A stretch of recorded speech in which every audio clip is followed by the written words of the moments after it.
I'm Greg Fann, the Preacher Man, inviting you to join my co-host and I, Pastor Shannon East Jones, each Tuesday right here on Straight Talk from 7 p.m. until 8 p.m. And if you'd like to call in and join the discussion, you can call 470-251-0349. That's 470-251-0349. And if you'd like to be a guest on the program, we'd love to have you. You can email us at straighttalk1362@gmail.com. That's straighttalk1362@gmail.com. It's Straight Talk with yours truly, Greg Fann, the Preacher Man, and Pastor Shannon E. Jones. Aaron Lackey, pastor of Temple of Prayer Family Worship Cathedral, Fairburn, Georgia. Every week I listen to Greg Fann, the Preacher Man, and Pastor Shannon E. Jones. Yes, that's Straight Talk. Why don't you join us? You are now tuned in to Straight Talk Live with Greg Fann, where you are invited to have open discussions of topics ranging from social, political, economics, religious, or just open dialogue. So now, let's get to talking with Greg Fann.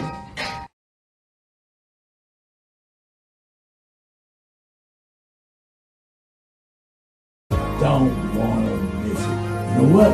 We have Fann Ford, who runs the state senator, District 39. The seat formerly held by his father, Vincent Ford. And we'll have with us Pastor, none other Vandy College Center of the Antioch AME Church on Mountain Jordan. We're talking about the work the Lord has blessed them to do during this pandemic. And we'll have Shannon later on. You know, Shannon's right here doing something, y'all. Throwing folks in the trash can. He just all over the place. Shannon E. Jones, my co-host. We'll be right back with Fann Ford. Don't you dare touch that dial. Like you blessed. Look like you ain't got no stress either. I wish. Let me ask you first though. I know that your father held that seat for many years, and of course you've been around him practically all your life, and you've seen his work, you've seen what he's done. But this is your time now to run for this seat. And I think some people may say, well, it's Vincent's son, so you know that's just Vincent's son, so he's gonna be this way or gonna be that way. But you're your own man, you're your own person. So tell us, why did you decide to run for the seat? Thank you. I appreciate that question. Before I get into it, one thing about that I have to really tackle when it comes to my father is his legacy. Sure. And you know, I'm of course I'm obviously very respectful of it, and I would never speak down on it at all. But I do also have to, you know, kind of set myself apart from him. Now, as far as why I got into the race, it was very simple. I really wanted to get into the race back in 2017 when my father ran for mayor. Okay. But we came together and we put our heads together and decided it was more important for us to focus on his race than for me to do my own thing. Sure. Come back, fast forward to 2020. Nikema Williams, she got the call to replace the late John Lewis, replace Brother Lewis, and at that point I saw, well, now's the time, because it's been on my heart. I've been watching what's going on in this country, the rise of racism, the fascism in our government, both local and national, and it's really disconcerting to me. And as a black man, I felt like it was time for me to step forward and start to affect the change that I wanted to see in the world, in my neighborhood. All right, so you are a young man. That's right. You know, we on Straight Talk. You on Straight Talk. We keep it real right here on Straight Talk. We keep it real. Now, Zach, listen. How old are you? I'm 36. I'll be 37 this month, as a matter of fact. Oh man, you're born the same month, man. You know, I knew I liked you for some reason. There was some reason. Not just you were Vincent's son, but I liked you for some reason. But listen. So now that you are in the race, and you're out here and you're campaigning, you're talking to people about your vision as a young man. And I point to young people because I believe it is you guys' time to step up to the plate to take on the lead for the next generation that's following you, right? So you're 36-year-old, but soon to be 37 years old. What is your future plan in terms of the state of Georgia. People talk about Georgia is so backwards and all the stuff that we're seeing that's going on. How do you see yourself being a leader for your generation and the generation that's following you? Well, I have 4 things that I want to see happen on the state level once I'm elected. The first thing I want to talk about is the $15 minimum wage. That's something that we can do and do fairly quickly to change people's lives, basically overnight. $15 an hour was the living wage for about 5 to 10 years ago. Truthfully, a living wage at this point is going to be 2022, but the 15 is what we're looking for. And if you're making minimum wage, you maybe if you're at the $7 mark, $7.25 mark, that effectively doubles your income overnight, and that's transformational change for somebody's bank account, for a personal finance. I think we could do that. I want to see Medicaid expanding. We have 300,000 folks in the state of Georgia that do not have insurance. The only reason they don't have insurance is because Republican leadership refuses to accept money that was already earmarked for them back when Obama was in office. It was bad enough before. Now, in the midst of the worst pandemic that we've seen in the last 100 years, it's even worse, even more unconscionable. As a young black man, I'm very concerned with police reforms in this state. And one thing, and I've talked to a few people about it, some of the smarter people that I've had a chance to kind of converse with, one thing I want to see is that we have a statewide database for police officers, so that when they violate the public trust, they don't simply go to another jurisdiction and do the same thing there, right? That's good. We can't move the bad apples around. We got to throw them away altogether.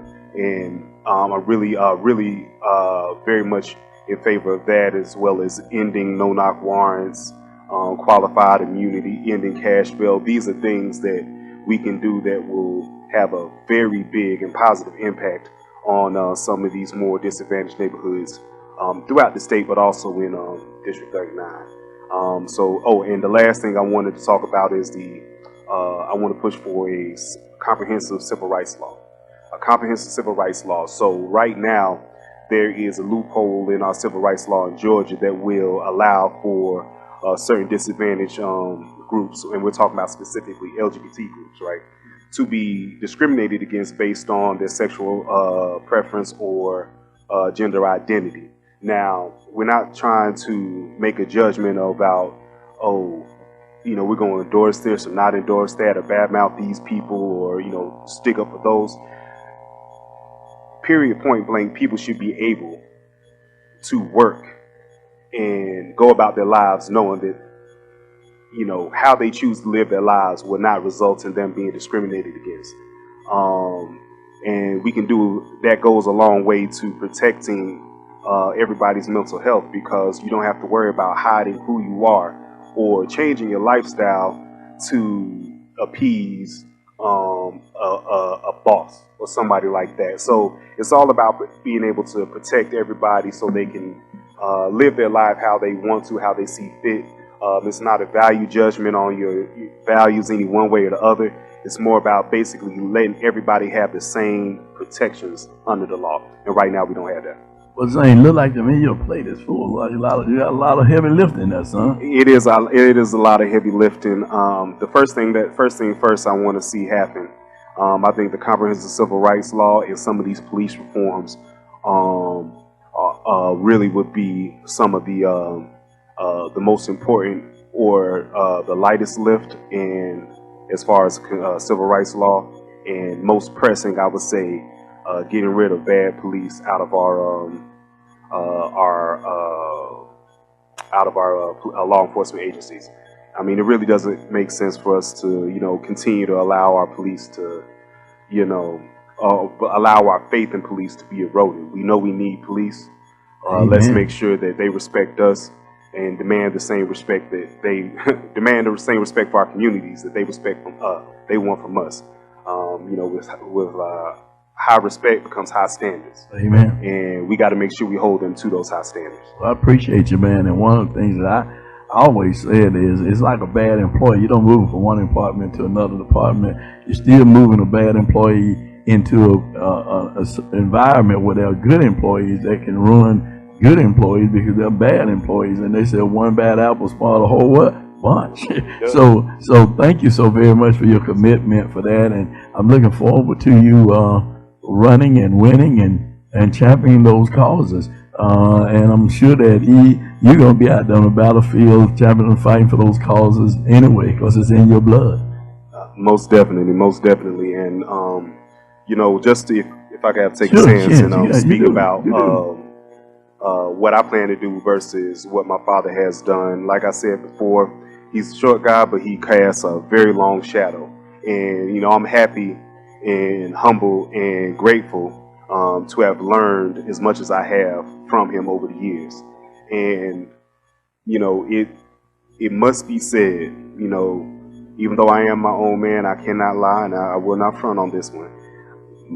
The lens through which I've viewed politics throughout my life, and what I've learned, how I've learned politics throughout my life, has come through my father. And that is putting a priority on working families and neighborhoods, first and foremost.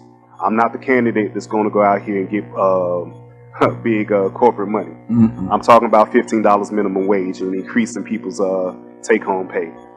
Big companies don't like that. I want to expand Medicaid so that, like I said, 300,000 people have insurance. Big money doesn't like it. The people who benefit from the things that I'm talking about are going to be the people on the ground in neighborhoods. I'm not concerned with moneyed interests and catering to big business. Okay? So I really want to make that clear. My stance on these things are my own.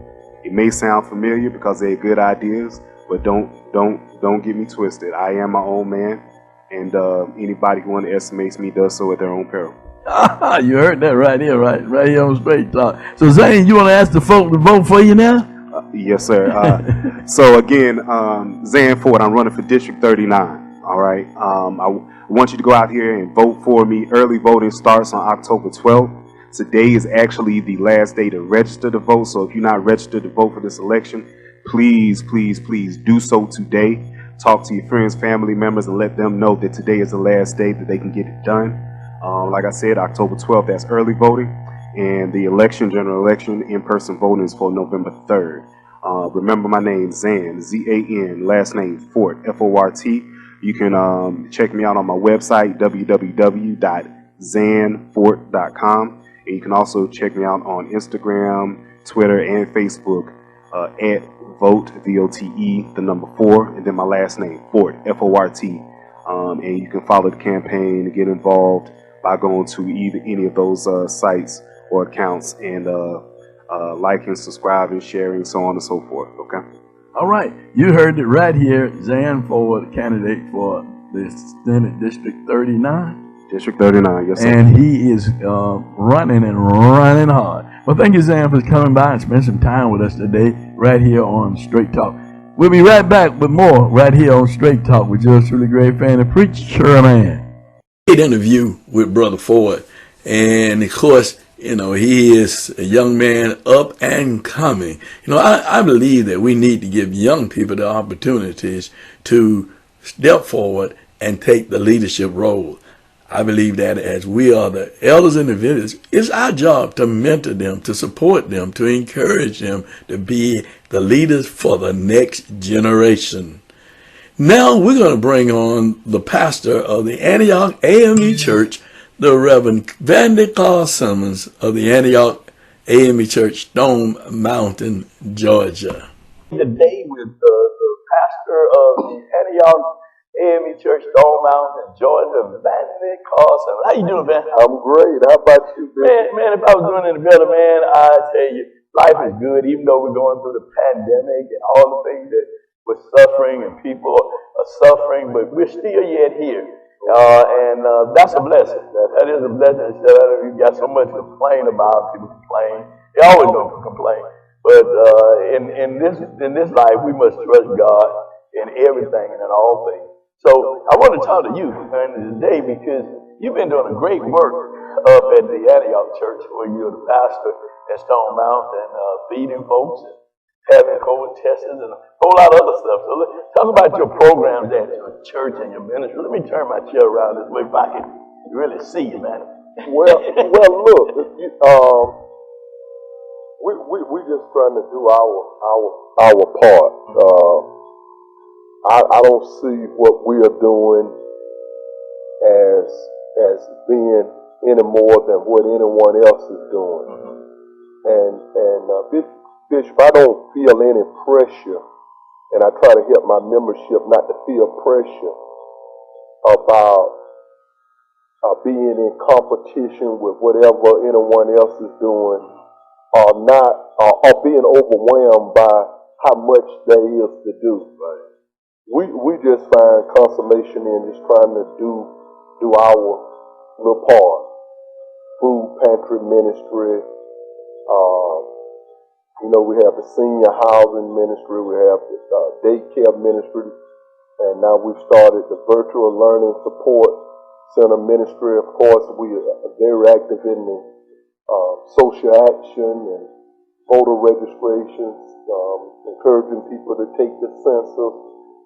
We're just trying to do our little part and not be overwhelmed with the enormous task of trying to do it all. And I just kind of figure if we just do our little part and everybody do their little part, Bishop Fann doing his little part, and all the rest of us, we can accomplish God's will. But I appreciate you saying that, because I think the church, where the church was, because it's a different church now, is that it was all about competition. People got into this thing of prosperity and getting rich, and I equate this to black preacher that moved to this prosperity and wealth ministry, forgot about the message of salvation and redemption and looking out for the least, the less, and the lost. And many of the pastors started looking out for themselves and bragging on how many members they got, how many choirs they got, how big the building that they worship in is. And those things we lost, and we as pastors, as I see it, many pastors led people to this new norm of hatred and jealousy and envy and selfishness and greed with that message, which it wasn't the gospel. It wasn't the gospel, it was the truth, right?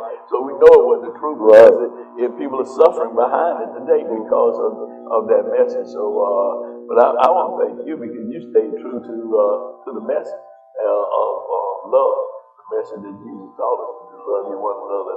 He has loved us, and to look out for the least, the less, the lost, and the left out.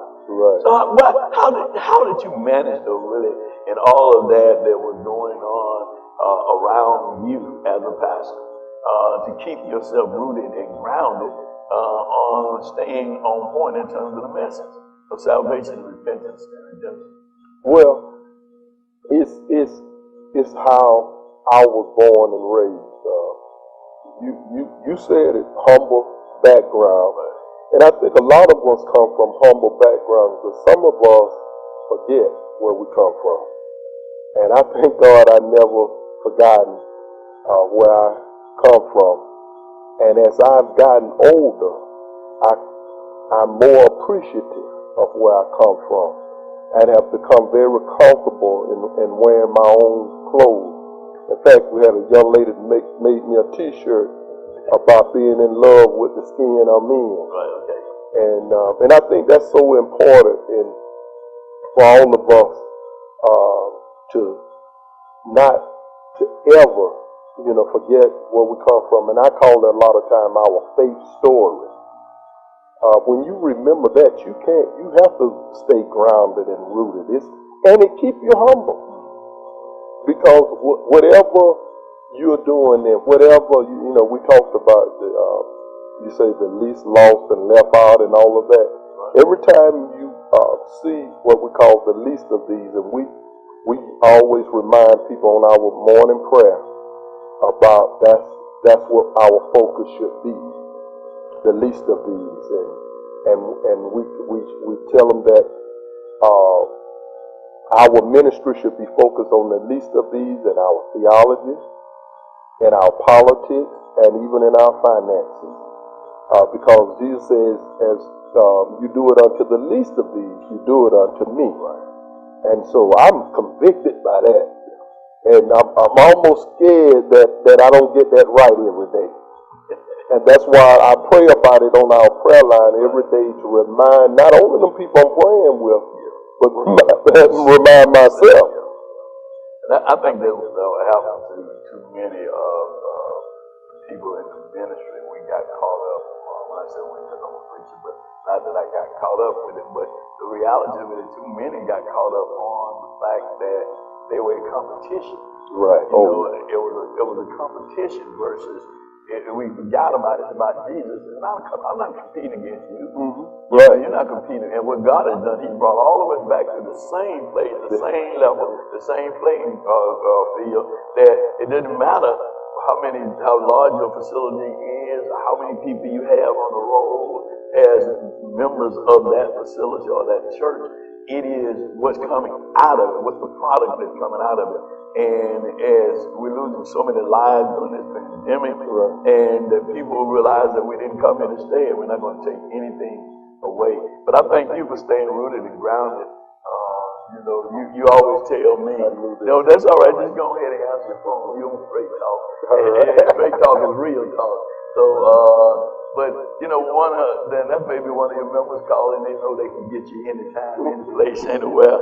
But we're going to put them on hold for just a few minutes. Just a few minutes. But one of the things that I appreciate that when we met some years ago is that we had a kindred spirit, and that you were a pastor and not just a preacher, and not just pastor in name, but you went to see the sick. I even went with you to visit some sick members when you came to the East Point community there, and that you had a feed program, and you got involved in the community where you pastor.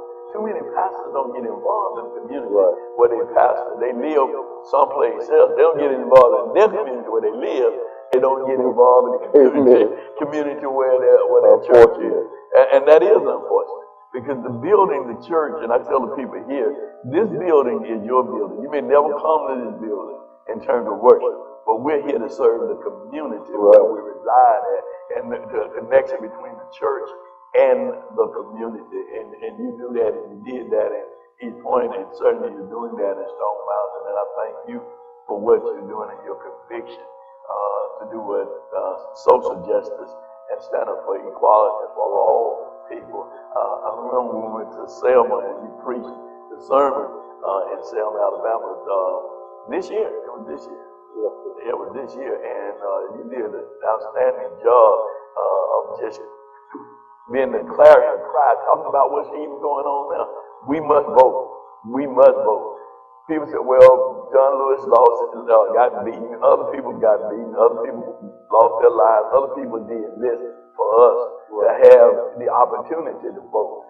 So then as we are closing out, they say, man, what do you have to say about voting and the reason people ought to vote? And, you know, with all this stuff, my vote don't count, this thing, the other. I know that you have a position on that. Oh yeah. I say your vote count whether you vote or not. And we just owe it to our ancestors. But I struggle with anybody who look like me, who don't have convictions about voting. It's a slap in the face of our ancestors who came from Africa here and fought and prayed, gave up their lives so that, you know, we would have freedom and rights. And so we just owe it to them. I just would hate one day when we leave here, we transition from here. And I can't say whether the folks who don't vote going to heaven or not. But I tell you, some questions I just don't want to have to answer. I don't want to have to answer to the Lord why you didn't vote, and I don't want to have to answer to some of my ancestors who never met me, and ask me, where was the disconnect? You didn't feel what I done for you, what we done for you, And that's to me, when we don't vote, we have a disconnect with our history, especially people of color. Especially, very much so. And I want to just thank you so much for coming today and being a part. And will you let people know where your church is? I know it. I got it up on the screen. Your name and the name of the church. Right. What's the location? Well, it's in Stone Mountain, Georgia, and it's on South 765 South Harrison Road, Stone Mountain, Georgia. And we look forward to seeing you there and coming and visit with us anytime you have an opportunity. A lot of us are not having a lot of services where we're in-person service. We do one 8 o'clock service every Sunday morning, and we do the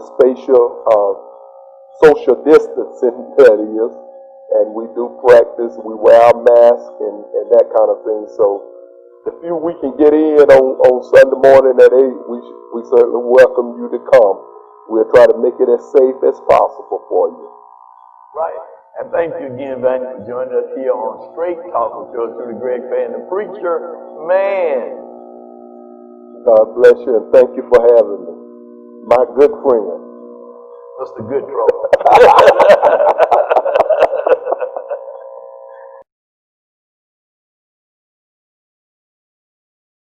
Thank you, my friend.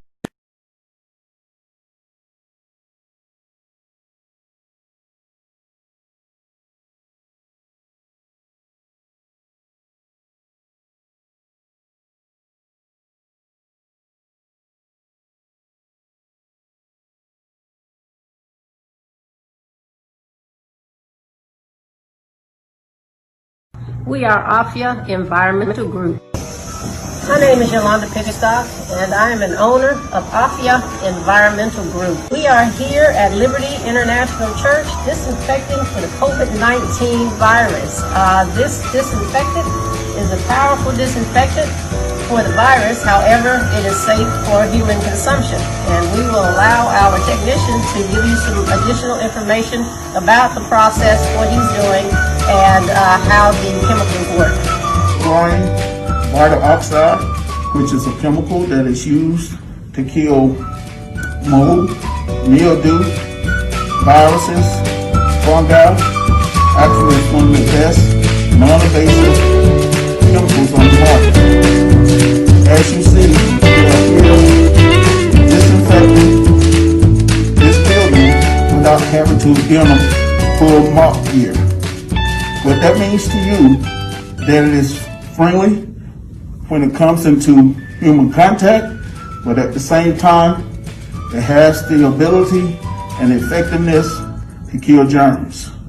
We are AFIA Environmental Group. In addition to providing disinfectant services, we also carry hospital-grade medical masks and the KN95 mask. If you are interested in our services, please contact us at 404-973-0502.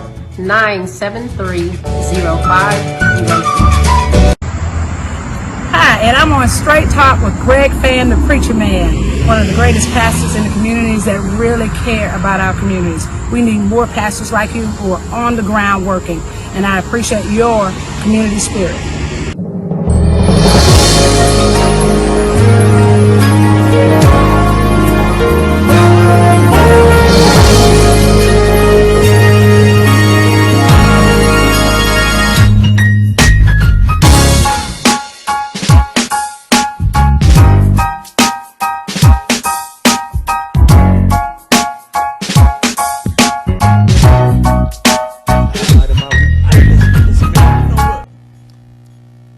I'm learning how to cook.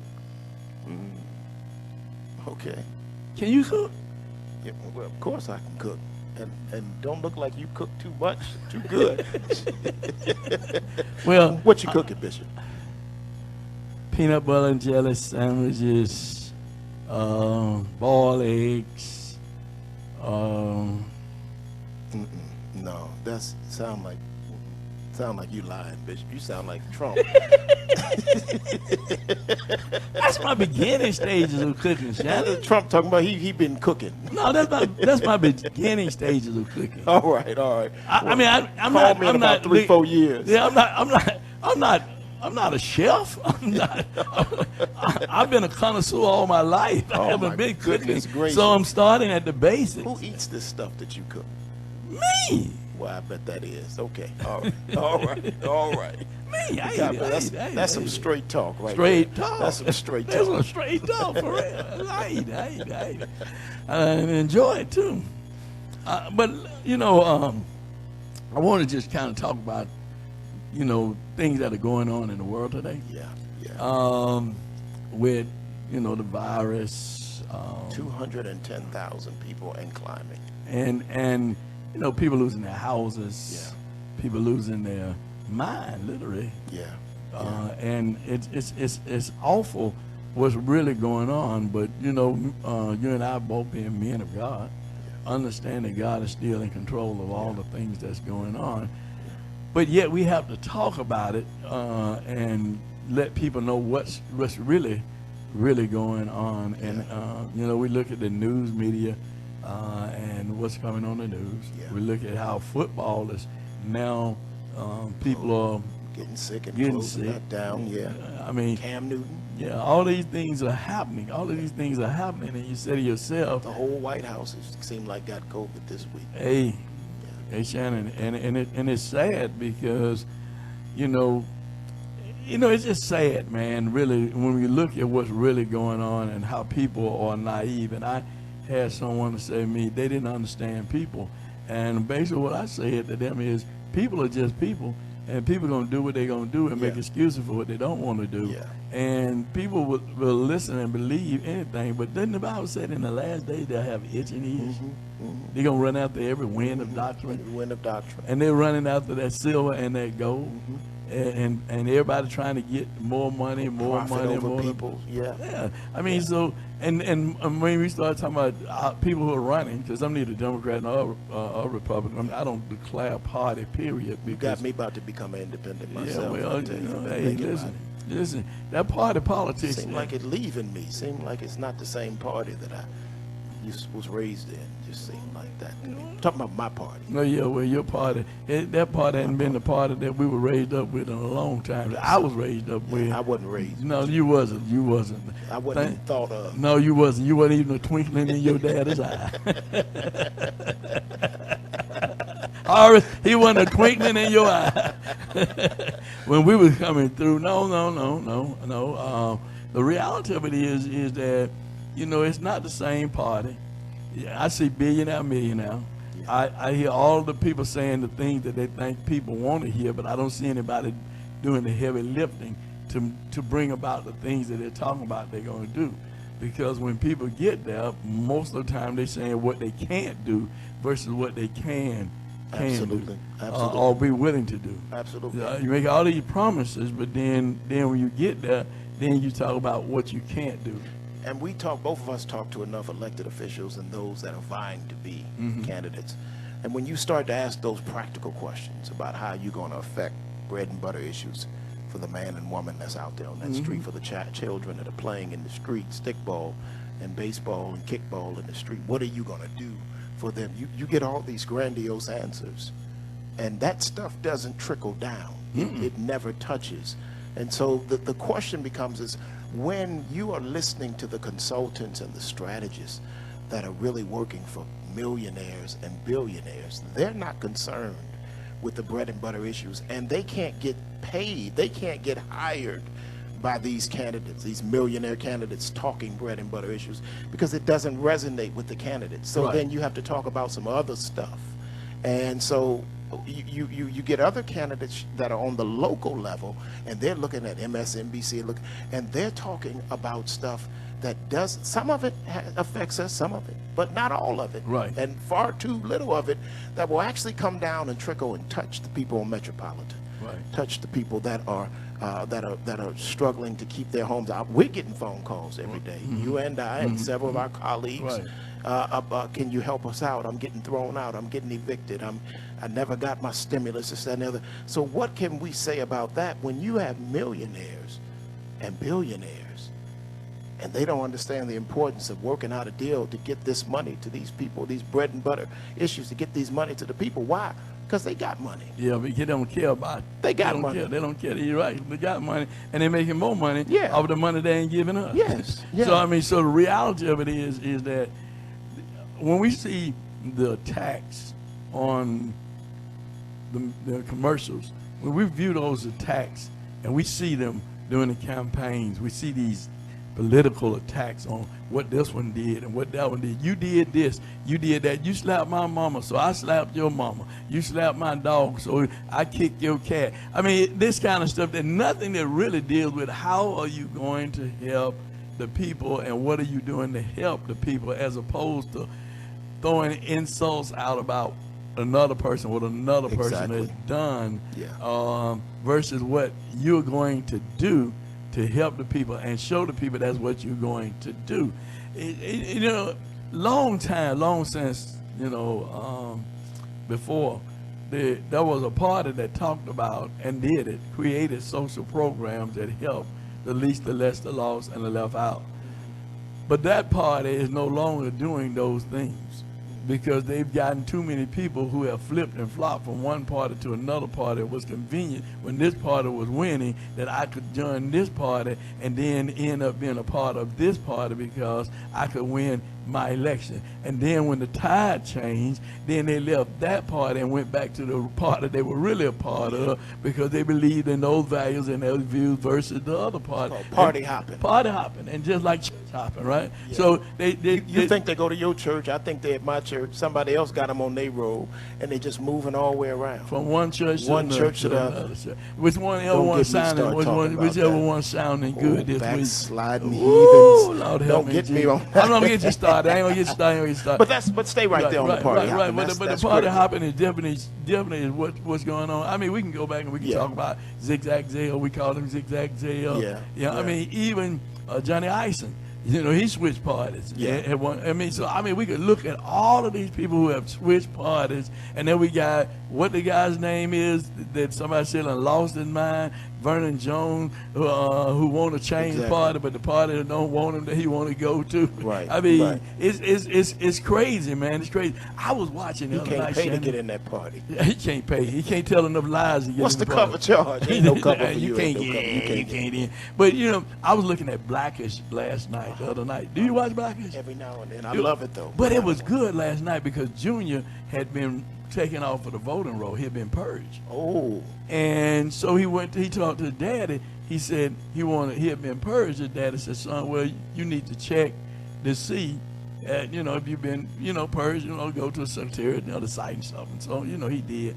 And he told his son to do some more research. So his son began to do research as to how presidential elected through the Electoral College, 500 people elect the people that actually going to be the president, right? Yeah. So he went through all of that, man. He went to when blacks got the right to vote through the Civil Rights Act, and when they stripped, the amendment that gave the clearance, pre-clearance for the Southern city, when they took that out, right? And it just talked about all the things that caused us to be where we are today that people are not paying any attention to.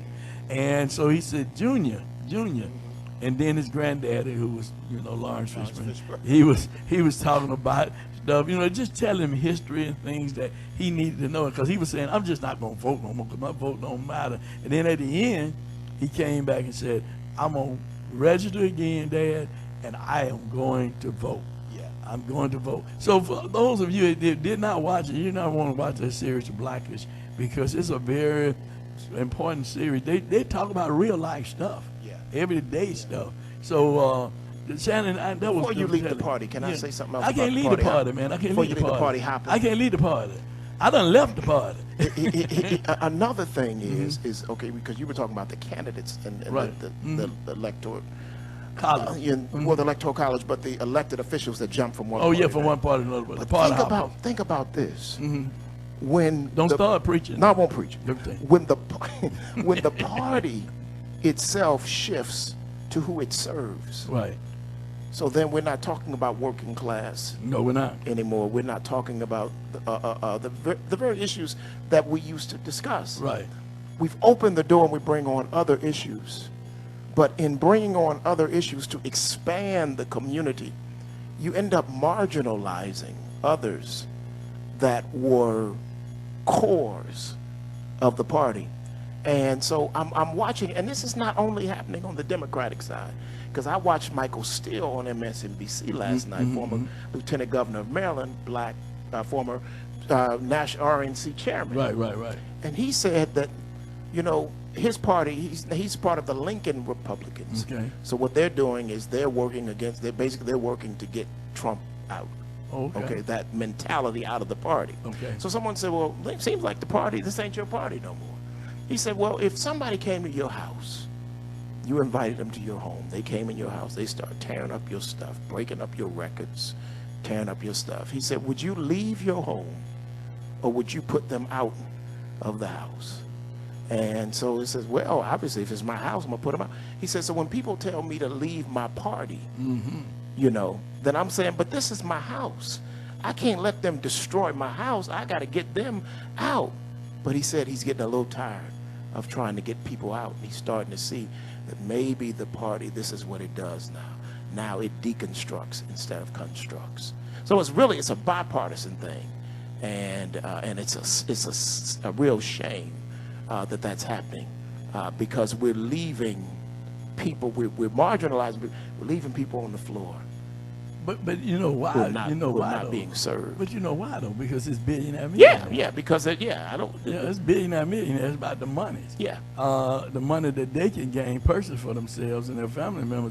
They forget you, but that's where they are because they don't realize is that, and they don't care about the man that's sleeping under the bridge. They'll placate that. They'll throw a few dollars over there to make like they care about it. But they really don't. They really don't. They don't care about it. They don't care about it. Do you know when have you ever been a multimillionaire? Man, you know, let me see. A couple years back? Let me when you hit that lotto? Wait a minute, let me see. That I got to think about it. Was back in I don't 78, 79. I can't even.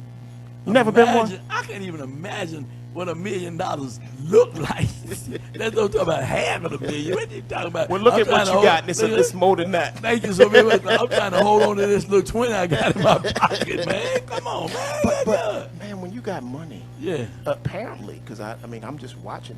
You can do all kind of stuff. Really? You can have COVID, check out the hospital. Really? And lead a parade. You can do stuff when you got money.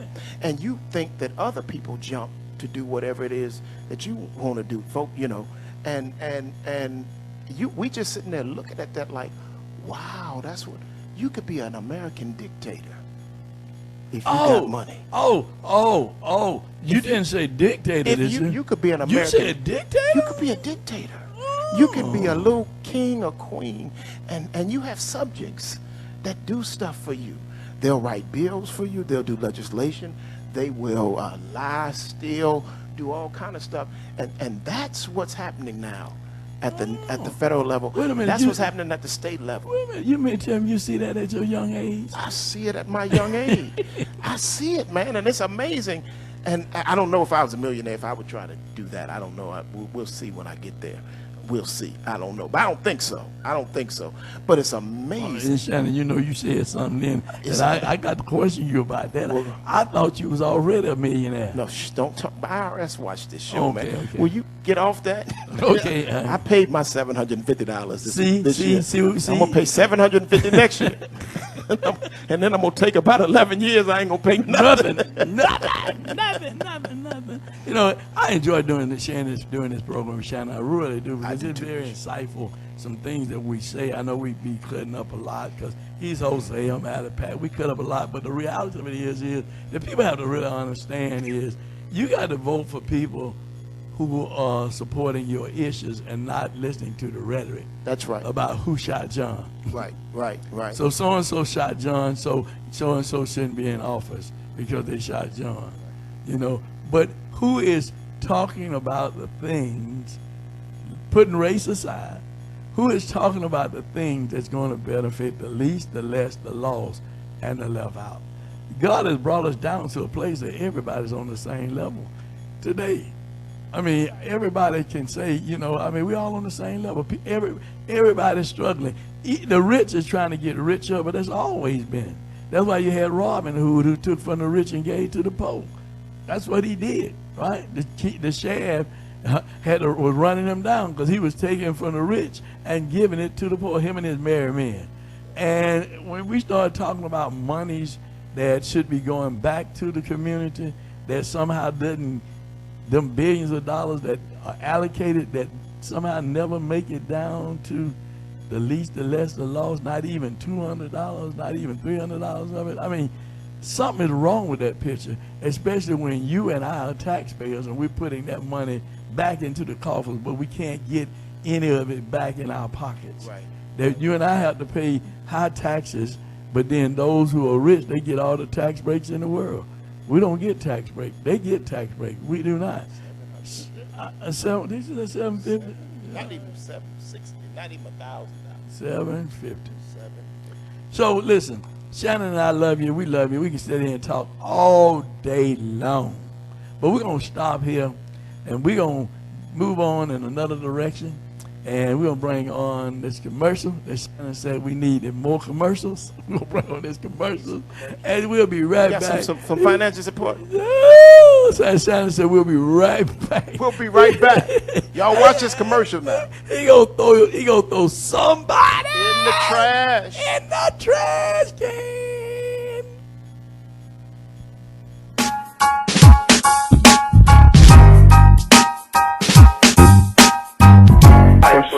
Straight talk, trash talk. It's time to put some folks in the trash today. You know we've got to do it. I'm so sorry to these candidates for this smelly trash. Can I just talk for a minute? Because when I open up the trash, it's so funky. Can I just talk to you for a moment and tell you that there are some folks that just won't do right? Look, at Straight Talk, we love people. I mean, Bishop Fann, Reverend Shannon. I mean, we're men of God, people of the church. We don't want to throw nobody in the trash.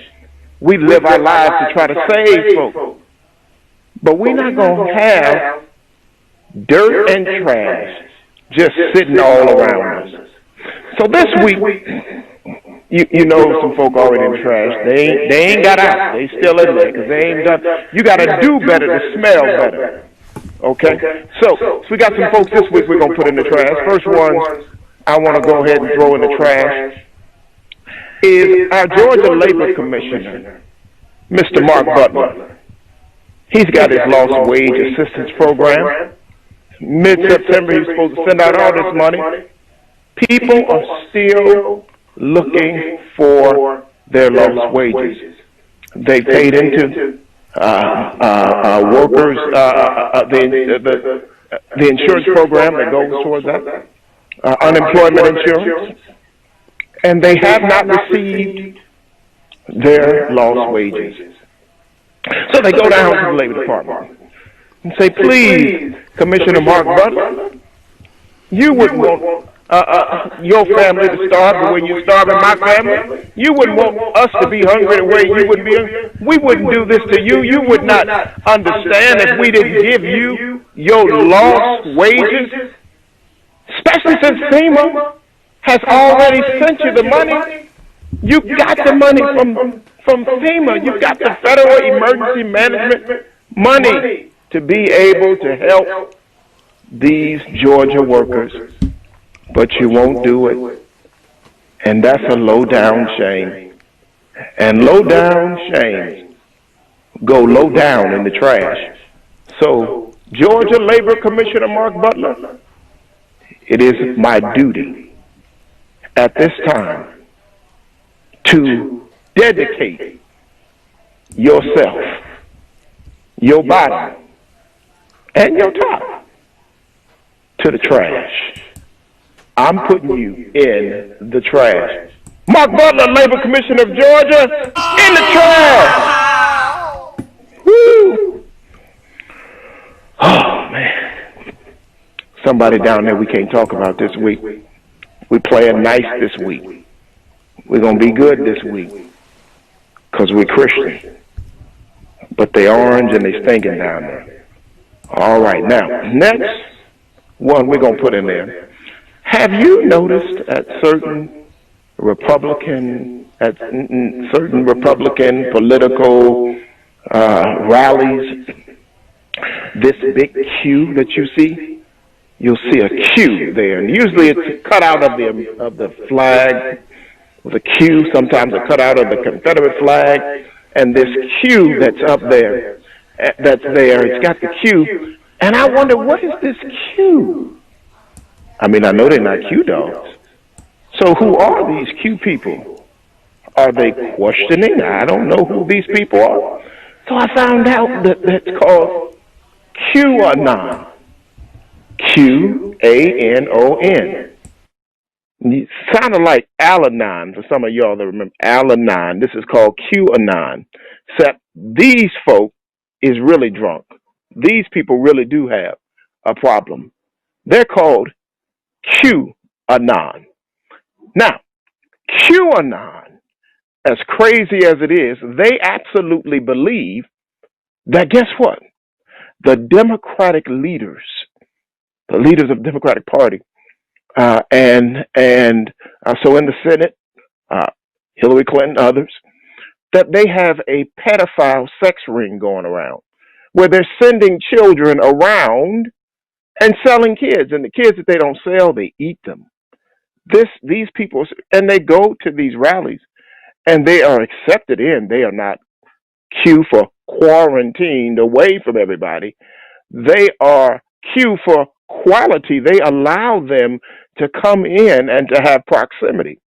These people are absolutely out of their mind. This is a conspiracy theorist out of this world, and it's growing, and it's growing, and it's growing.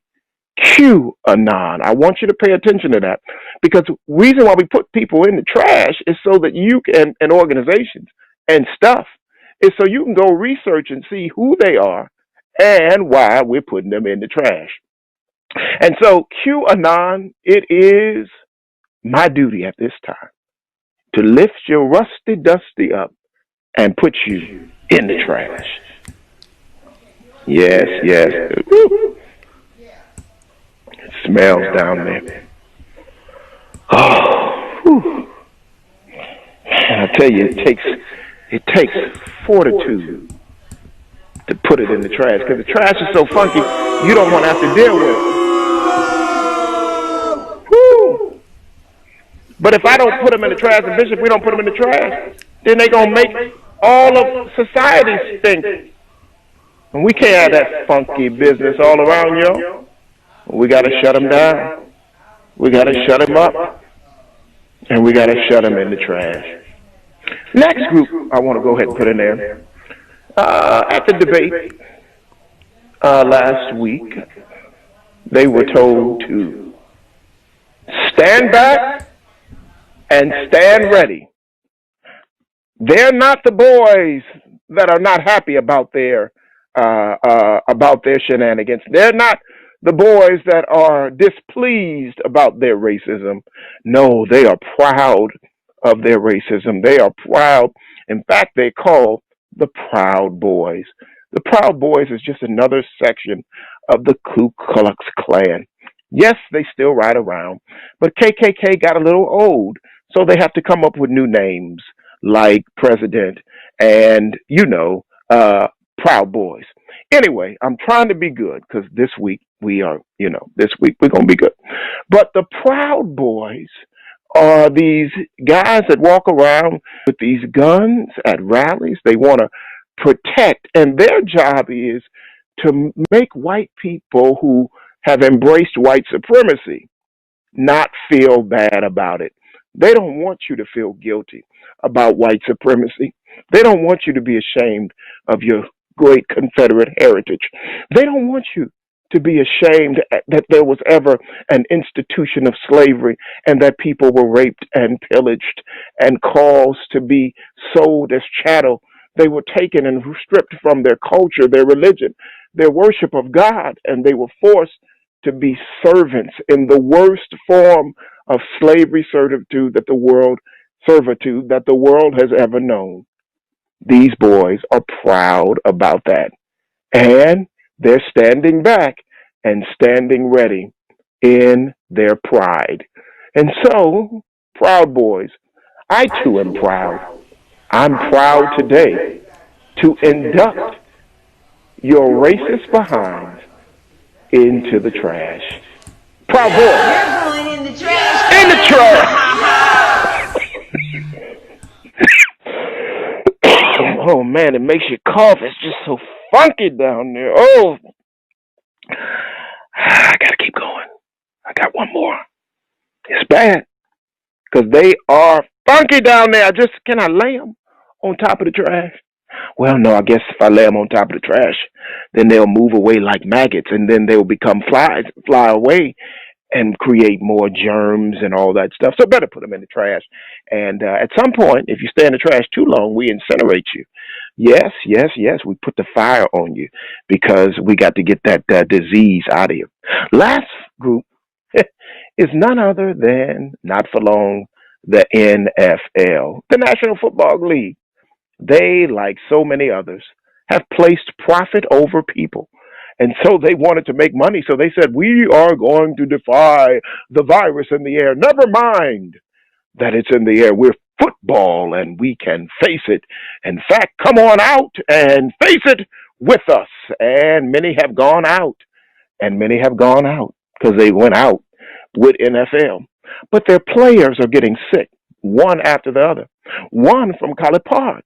Yes, Cam Newton has gotten sick.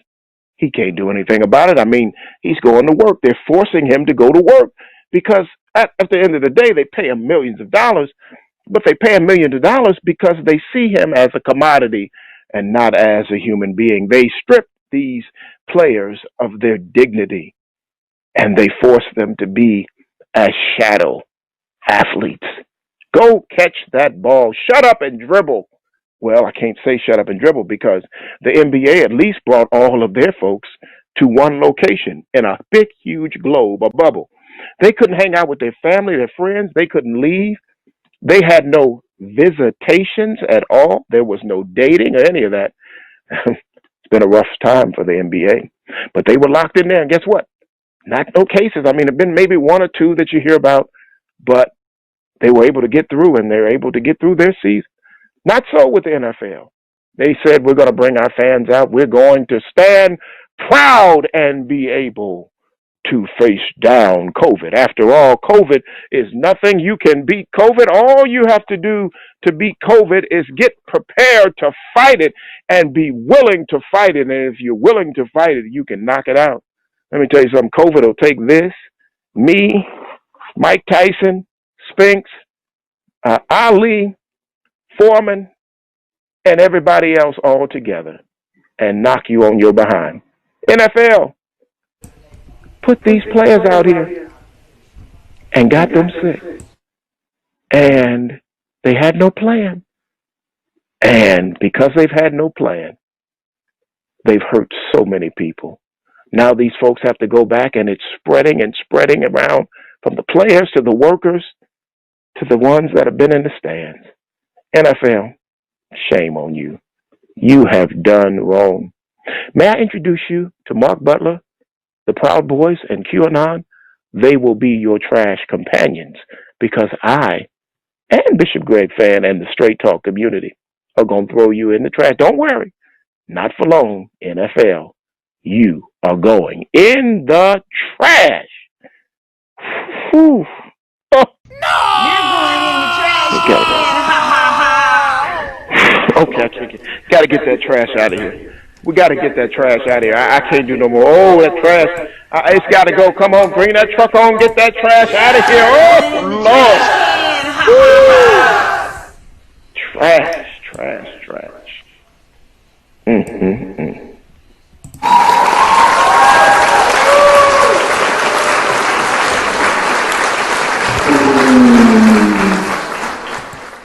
Thank you so much for joining us today on Straight Talk. And if you'd like to be a guest, just email us at straighttalk gmail.com. That's Straight Talk, gmail.com. We'd love to have you as a guest on Straight Talk with Shannon and myself. Or you can call area code 404-308-0795. Don't forget to vote now. Don't forget to vote. Vote for the candidate of your choice, but do go to the polls and vote. Voting is very, very important, and it's very, very essential to our mere existence. God bless you. Till next week, tell a neighbor, tell a friend to tune in to Straight Talk with yours truly, Greg Fann, the Preacher Man, and Shannon E. Jones.